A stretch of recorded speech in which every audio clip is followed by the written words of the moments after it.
تو کوئی بہت بڑا آئی لینڈ نہیں ہے، لیکن اس میں بہرحال ساری جو فیسیلیٹیز ہیں آئل کے حوالے سے وہ وہاں پہ موجود ہیں.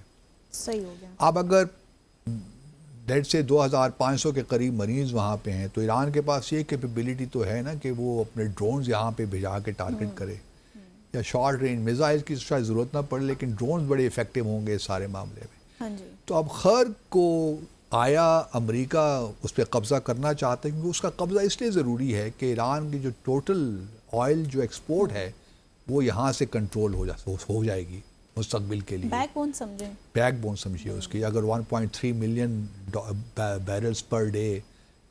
بیرلز پر ڈے کرتا ہے ایران یہاں سے، اور یہ سارا جو جاتا ہے نا تیل یہاں سے ہو کے پھر اسٹریٹ آف ہارموز کی طرف سے جاتا ہے، لیکن یہاں پہ سارا معاملہ ہوتا ہے ایران، انفراسٹرکچر یہاں پہ ہے. اب اگر امریکہ اس پہ قبضہ کر لیتا ہے تو آپ دیکھیے کہ چائنا کے لیے کیا مشکل ہو جائے گی، کیونکہ 80 سے 90% آئل جو ہے ایران کا وہ تو چائنا کو ہی جا رہا ہے نا. تو چائنا کو جس ہم پہلے بھی کہتے ہیں کہ چائنا ایک مین فیکٹر ہے اس ساری کارروائی میں ایران کے خلاف.